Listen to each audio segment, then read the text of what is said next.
Chapter 4, Shifting Sands. Whoa, whoa, whoa, whoa. Time out. You can't hit me with like 3 things all at once, okay? First, I love the color of this room. Very soothing. Second of all, girl, what are you wearing? It's amazing. Thirdly, your hair looks awesome. I got overloaded. I had sensory overload. I'm just like, what do I look at first? Okay. Look at our office, Morgan, and we love to see it. Okay. All right. I think I'm centered again. Whew. Sector DO4 budgetary requirements from 2 years ago. Department of Planning and Environment proposal from last year. Update on team requirements for the Construct project. I frowned slightly and paused, filing away holoframes in the digital archive station as I read the title of the one in my hand. This one was from one of the Arrayan research subcommittees. I flicked it open and scanned the first few paragraphs out of curiosity. Looks like they had requested an expansion to the team about 6 months ago, when they discovered the interior of the area they called the Construct was 4 times bigger than previously understood. Bigger on the inside. What does that mean? Yo, we got a TARDIS up in here or what? Oh, hello. Find an interesting one? I laughed a little and closed the article before filing it with the other proposals from the science subcommittees before I looked back at Vale. Oh, this is Vale. Hi, Vale. So you're the F-class bishop. A little. I can't help but be interested in the Arrayan research. It's a shame I can't, I don't know, get involved in it myself. Yeah, unfortunately, they want people like you and me to stay as far away from their labs as possible. I can't imagine the reaction if we let you loose on their artifacts and research sites. Abject horror, no doubt. Most likely. Looks like you made a lot of progress today, though. I think I'm finished catching up, at least for now. I was still half impressed at this old-fashioned way of storing and keeping information, and half irritated Nysa refused to use the nanosystem like the rest of the planet. Though by now I could understand and appreciate why. But it was annoying when I'd spent the last 5 hours organizing months, or years, worth of filing because my new boss couldn't seem to keep an assistant on the books. Maybe with your help it won't get as bad again.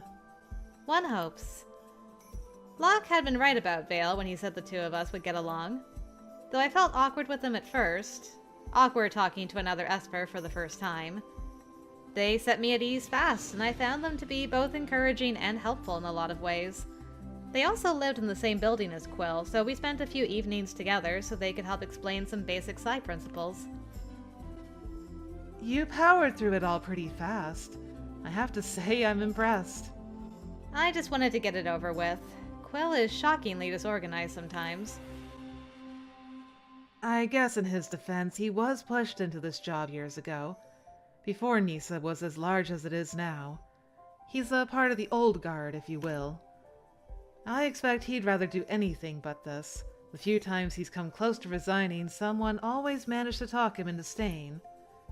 He's good about the policy side of his job, but less good with the administration part.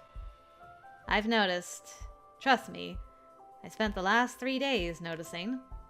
Vale laughed as they handed me a box with several holoframes in it. Quill wanted me to give you these. Downloaded them a little while ago. What are they?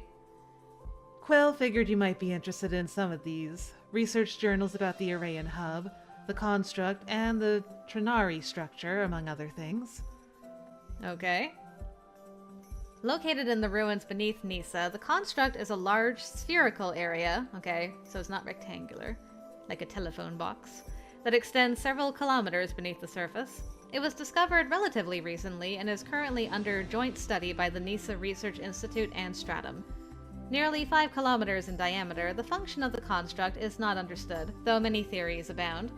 It has multiple unusual attributes, including that the interior appears to be larger than its outer dimensions would suggest. The current reigning theory is that some sort of spatial warping is being employed to create this effect. Timey-wimey, wibbly-wobbly stuff. You know. Trinari structure. Originally thought to be a natural geologic formation, this structure was found about 100 kilometers from the Nysian subdome.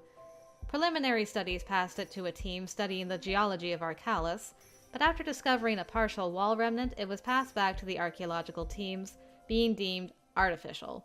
Additional studies revealed badly eroded Senecan scripts, leading to the belief it is Senecan in origin.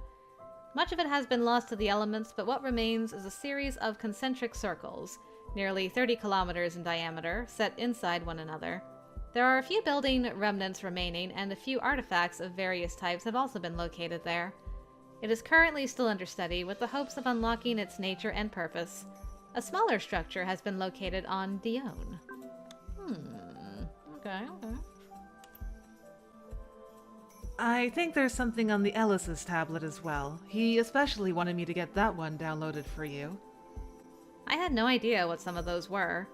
I had heard of the array and hub, and now I knew what the construct was. But the other two? Huh. They sounded interesting, but... Is it okay for me to... see these things? Are they from the Research Institute? I mean, I'm not a resident yet, and... They're not exactly top secret, but you're right in that we don't tend to share them with newcomers. Still, you've submitted your documents to gain residency. With the current wait time, it may take longer than the few weeks they promised, so Quill made an exception for you regarding access to research journals. He said it would be good to give you insight into some of what they study here, for your future plans. I hope no one gets in trouble for that. We'll be fine. Quill wouldn't do it if he suspected it would be a problem. Vale leaned against the desk behind me, studying me for a few minutes. I looked away, already recognizing that expression on their face. They were disturbingly perceptive at times. I didn't know if it had to do with their being a bishop or what. And how are you doing with everything else? I knew it. Everything else is the same as always. I'm in paperwork limbo until then. Almost literally, given the old-fashioned way you people do things. I'm shocked actual paper isn't being used. It's not bad to have time to learn more about Nysa so you can have a clearer idea of what you want to do when everything is settled. I know. I've had this discussion with Quill too. It's amazing how much you think you want to move forward, only to panic and cling to the past when you have the chance to do it. Human nature. With every advancement comes an amputation. You move forward, you have to let go of something. I know. I suppose, in a way, it feels like the other shoe will drop. That Endgame or Crimson will show up and drag me away. Does that ever go away? When I ended up here, I was seeking refuge, but not from anyone like the ones tracking you down. I looked over my shoulder for a long time, I won't lie. Even after I changed my name and settled in, I do admit I was waiting for the other shoe to drop. I'm glad it's not just me. I'm a little wary of getting too attached and getting my heart set on another path that can't happen. I can adapt to whatever happens. With time. But I suppose there's some hesitance there, too. Moving too fast also doesn't quite give you time to adjust, does it? Not really. In that regard, I'm glad the residency situation will take some time. Good. You should take the time to relax for a while. And remember that it's not like Cisalis, where you get locked into a single path you can't back out of. I guess that's good to know. In the end, maybe that's one good thing about coming here, even if I didn't choose to. It's opened some doors I didn't even know about before. Morgan, there are times I see you and feel like you may need to hear this. Despite what happened, please don't hate who and what you are. Hate the people who force you to take this detour if you need to, but be glad you had the ability to end up where you did. I won't tell you to be grateful simply because it could have ended worse, but there are opportunities for you to be happy here. Maybe even happier than you would have been elsewhere. At least as happy. And that might not be the case if you weren't a queen rank. Thank you, Vale. Hey, we all know what it feels like to be that ship adrift. so don't feel alone in that. They gently squeezed my shoulder, and a soft smile came to my lips. They were always like this when we spoke. Quill once told me Vale was fine until you made them mad, but as it was, I couldn't even imagine them angry. They were always such a calming force. I covered their hand with mine and squeezed back. I would love to stay and chat more, but I need to go check on my boss. I get the feeling he's probably keeping at least one person from getting out of this place for the afternoon. So I'll be on rescue duty again. You should wrap up for the day, Morgan, too. You've worked hard. You deserve the break. I will. And thank you for the pep talk. Again. I'll give you as many as you need. They waved over their shoulder as they disappeared through a door on the other side of the office, leaving me alone. I could only imagine them having to pull Locke away from his colleagues to let them escape. It was only my 4th day here, but everyone had been so welcoming, so encouraging. I knew that Nysa was a city that would be like any other city. Good people, bad people, and many who were somewhere in between. How I'd lucked out to end up among so many good ones, I didn't know. But I was truly fortunate. A little smile came to my lips as I started doing what they had suggested, wrapping up and getting a to-do list ready for the next day. A few more people came out of the back room as I cleaned up. That was where the main offices and the committee room were. Mostly assistants worked out in the more open front area.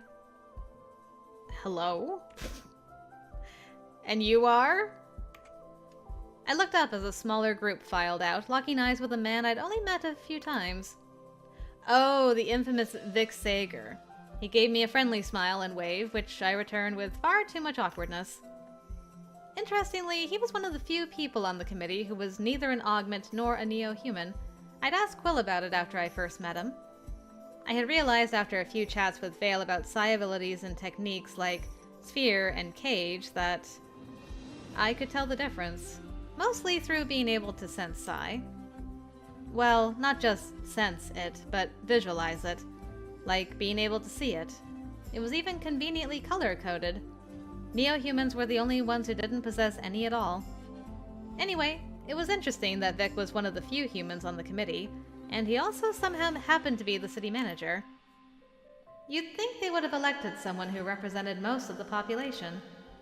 He seemed nice, but somehow I didn't like him much. Maybe I was being influenced because Quill didn't seem to like him either. Speaking of Quill, I glanced up at a wall clock, something that still felt odd compared to looking up the time with the nanosystem. He was still in the back in meetings, no doubt, and I didn't know how long he'd be. Maybe I'll step out for a bit. I'm sure he'll message me when he's done. I wouldn't go far since I knew he'd want to go home together. Making sure to grab the case of hollow frames from Quill, I double-checked my pocket to make sure I had the handheld communication device Quill had bought for me. Ooh. The HCD. Handheld communication device. These devices are alternatives to direct connection to the nanosystem. Though their primary function is to either call or message other devices, they usually have many other functions including positioning, weather, and the like. They are generally used in places that lack access to the nanosystem, such as the Nomos cities or Nysa, or by people who cannot access the system due to nanite rejection. They can be given other functions similar to the nanosystem, such as making payments, operating automatic functions, etc. Some HCDs are voice-activated, while others are touch-activated. Alright, we got a fancy-schmancy shell phone. Didn't want to forget that again, either. They were a rarity in New Albion, but I saw them everywhere here in Nysa. I was still getting used to remembering it. In some ways, at this time of day, Nysa felt as busy as any district in Cisalis. Sometimes I had to remind myself that the entire city was smaller than a single sector of Cisalis. There was a frightening feeling that crept up on me sometimes in moments like these. A sense of calm and freedom. I was no longer under the shadow of New Albion and its expectations. No longer creeping around and trying to fall through whatever cracks I could find so no one would know I was an Esper. I kept trying to remind myself the freedom here came with its own limitations, but it was getting easier and easier to forget the drawbacks. When I reached the riverwalk, which was becoming a favorite spot of mine, I found an empty place against the rail to watch the water pass.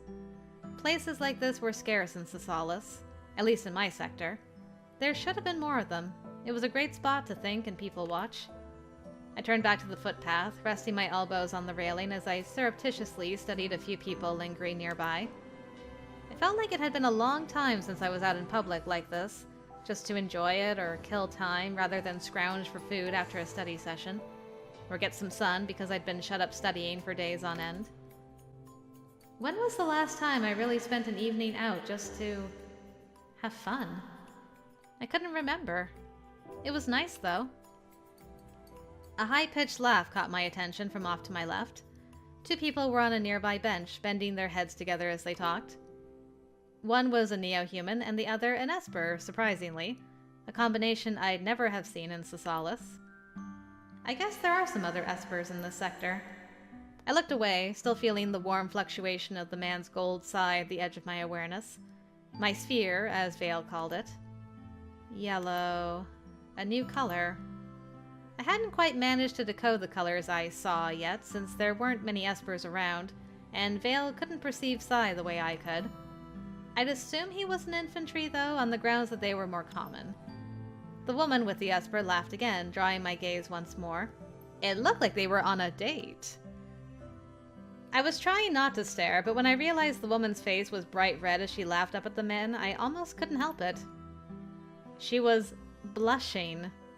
A neo-human. Someone so much of the planet would view as a threat, a cold, unfeeling machine like the planetary AI.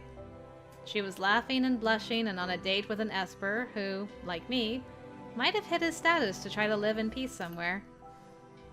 In other places, they would never even be able to meet because of regulations dictating how each one could live. Here, they were on a date like anyone else. I wonder if Quill blushes. We may have to test that for science, girl. I assumed so. He definitely snored. Even if he says he doesn't. And I couldn't quite keep myself from laughing about that. It would be nice to learn some more of his little quirks. I wondered if he was the sort to flush across the cheeks, or if he'd go fully red to the tips of his ears. I'm gonna go with the ears one. Then my face went hot as I realized what I was thinking about. But I still couldn't help but smile at the mental image of him angry blushing, neo-human or not. Angry blushing is accurate. Hello! Definitely wasn't just thinking about you, sir. You really like black, don't you? What are you doing standing here laughing to yourself? Just thinking. Affectionate, always. I was thinking about how you snore, actually. I don't snore. And if I did, why would you be standing here thinking about it? So weird. It's a very cute snore. Ah, she got him blushing already. Good job, girl.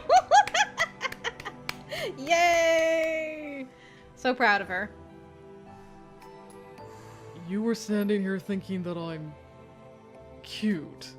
That I find highly doubtful. Oh, look at that. He does blush. Huh. I watched the redness creep across his face, his ears, and even down to his neck a little. Called it. And that little mystery was solved much faster than I anticipated, too. A suspicious flutter of warmth settled in my stomach, and I finally had to tear my eyes away just to pretend it wasn't there. I didn't start out thinking about that, for the record. Then what did you start out thinking about that led to my imaginary snoring? Quill tipped his head to the side, indicating he wanted to walk a bit as we talked. I gave in and fell into step beside him.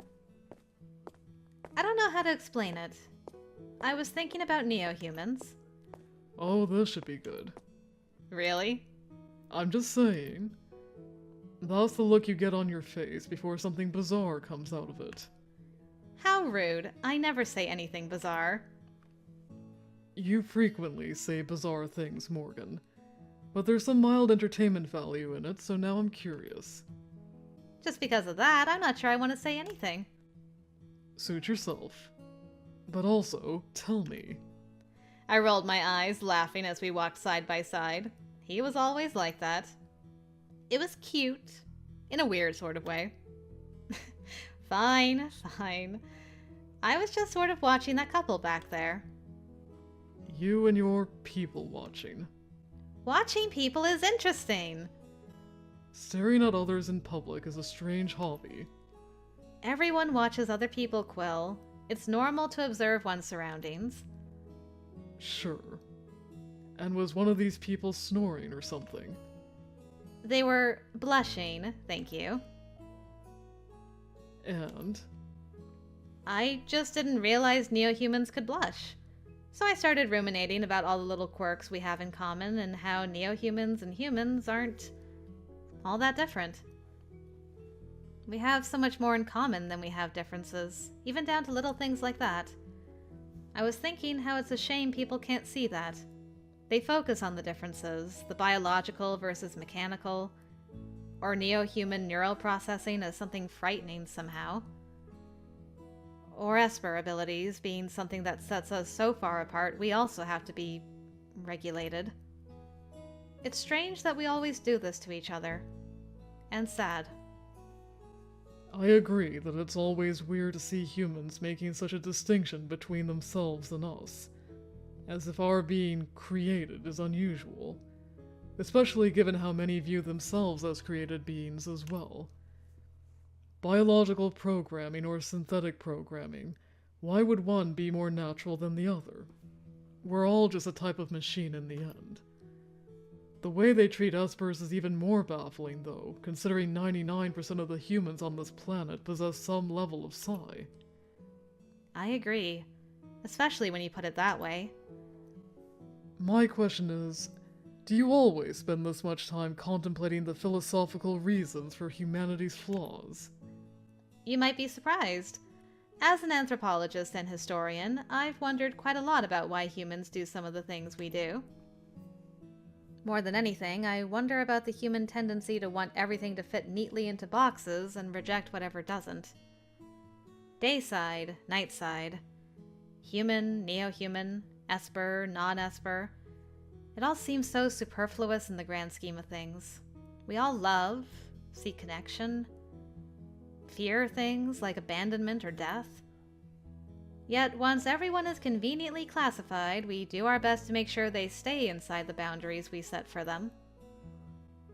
And people like us do whatever we want anyway, because who cares about a box someone else defined for us, right? I guess that's true. But then you deal with the clashing of ideals, don't you?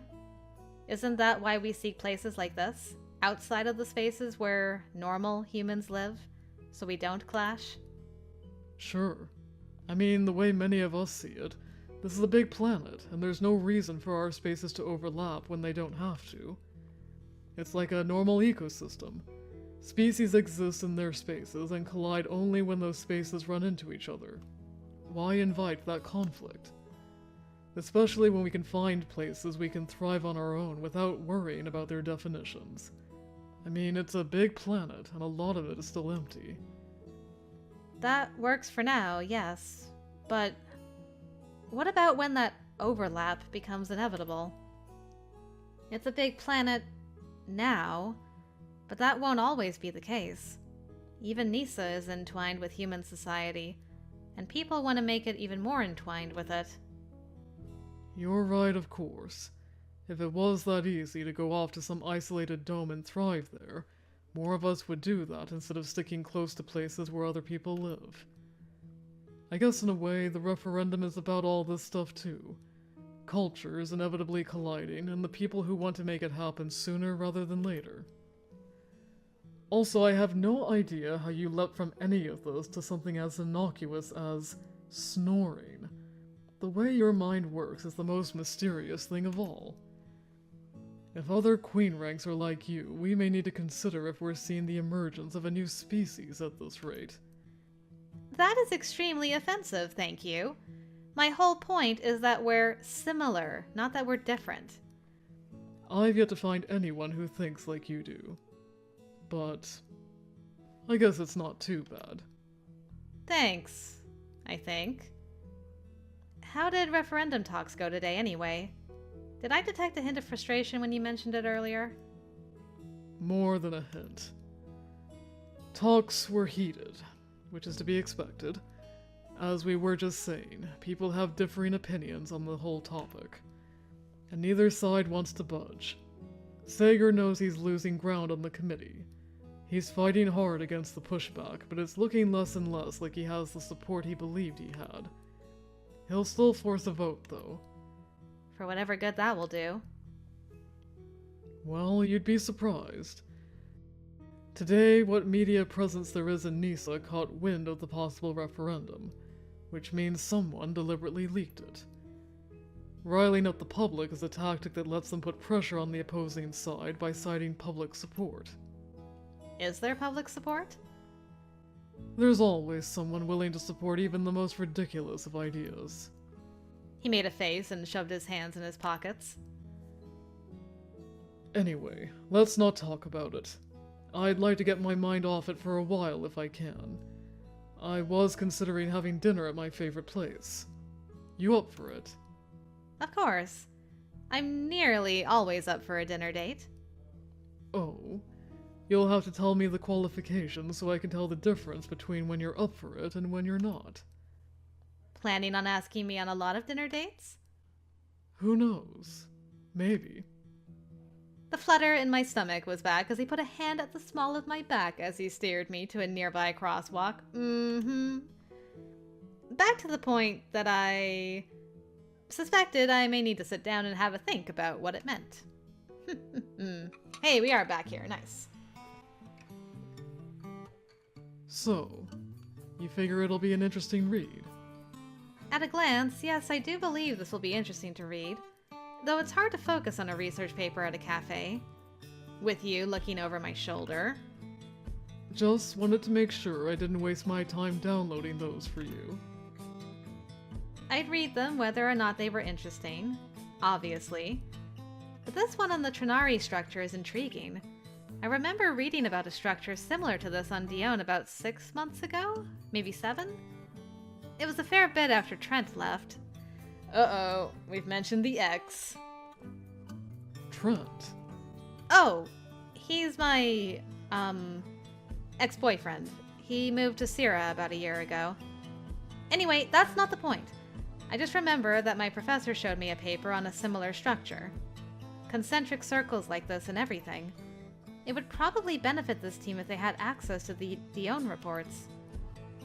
They have access to some of them, but teams here tend to get outside information a while after it's released to the public.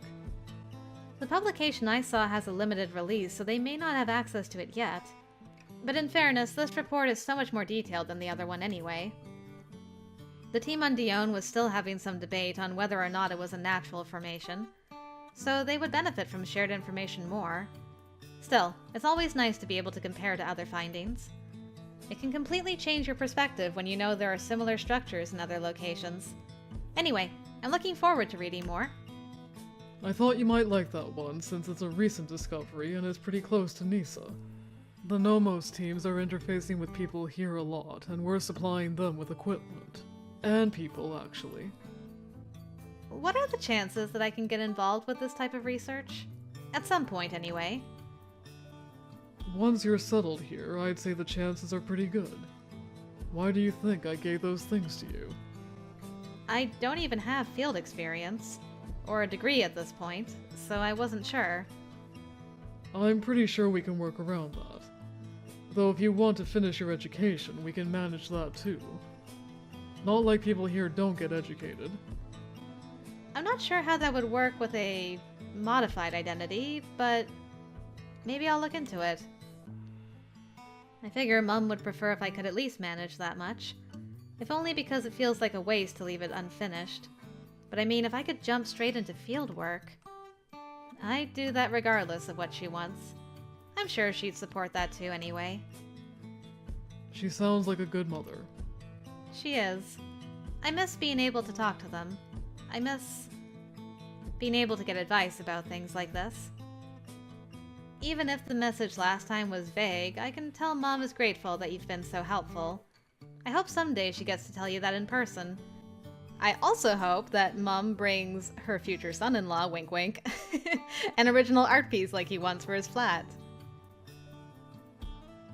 I would love the opportunity to meet your mother in person sometime. I never even thought that would be possible, honestly. You admire her a lot, don't you? I just respect her as an artist. Her work has always been... I saw it for the first time a few years after I came here to Nysa. Someone had a print of it from somewhere, and I'd never seen anything like it. At the time, I didn't know much about art, and I remember standing in front of this large painting feeling like I was standing at the bottom of the sea, with something reaching inside and pulling me into the light. Her use of color and form to relay emotion. It was remarkable. I've been a fan ever since. If there's one reason I wanted to visit New Albion, it would be to see her work in person. What about your parents? I don't think you've ever mentioned them. Is it okay to ask? Of course it is. They still live in Erebos.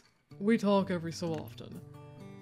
I suspect neo-human parents are much more hands-off when it comes to child rearing than human parents. We mature far faster after all. I've been wondering about that, actually. You mentioned you came here 20 years ago, but that means you must have been quite young. I mean, I assume. You don't seem that old. 46. Which is still not that old. It means you came here when you were younger than I am now. Most people on the day side are still in school at that age. Perhaps. But neo-humans are considered young adults by the time we're about 5 or 6. We don't have an extended childhood or adolescence like humans. That short maturity period creates a different dynamic. Humans spend over 2 decades reliant on their parents. We don't even spend one most of the time. If I'm being honest, seeing you so concerned about your parents, and seeing how concerned they are for you, is a little strange to me. Not in a bad way, of course. It's just that we don't have close family bonds, but I suppose it's just different. What do your parents do in Erebos? As you can imagine, I know next to nothing about it. Do you ever visit? I've been back once. The journey's annoying, honestly. And my parents operate a small restaurant. They had an agricultural plot, but my sister took it over a few years before I left. She supplies the cafe now. Erebos grows most of its own food, since they have little trade with anyone. They're very self-contained for the most part, though. Almost everything they need is produced within the dome complex, so there's a lot of reliance on small agricultural plots like my sister's. My dad and oldest brother both work in agriculture as well. My brother is an agricultural manager of a small settlement on Syrah. Syrah, huh? Have you ever been there? That's a place I'd like to visit. We visited once when I was a little younger. I was planning to go more often when Trent moved there, but...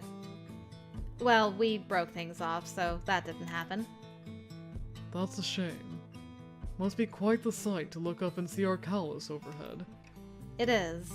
It's... I don't know how to explain it. You realize how small you are. How small everything is. It's like the entire universe gets reversed for this brief period of time. I'd like to experience that someday. I hope you get to. Aw, look at these two on their dinner date. So sweet. Quill and I stayed at the cafe for a long while after that, chatting about this and that. Quill told me about when he arrived to Nysa, what it was like back then, and how there had been a pervasive fear of discovery. That they'd chosen this dome because the abandoned ones further out had much more severe damage and no way to properly repair them. Small domes attached to larger ones tended to be easier to set up communities in. He mentioned again that other domes had similar hidden cities, though the ones like Nysa stood out because of their relationships to their parent domes. He told me how they created safe houses across the city in case they had to hide where the city was discovered, and how differently talks went when Aurelie discovered the city. He told me about his writing and how he started out getting a job as an editor with a publishing house in Aurelie, simply because he was better at finding mistakes than humans. Something about how human visual processing works. But then he wanted to try his hand at writing a novel of his own. I was astonished to find he wrote romance. He struck me more as a thriller or mystery writer. Yeah, I was leaning towards mystery. Romance writer. Okay. He told me about some of his novels, and it was fascinating to see how his mind worked. I thought it interesting that he liked to write about human and neo-human romances specifically, even though he said there was just a surprisingly large market for it. Huh, you don't say. I'm just gonna take some notes over here. He's doing some research right now. That's why he wants Morgan to live with him. He needs to, like, do some research on the topic to make it more realistic.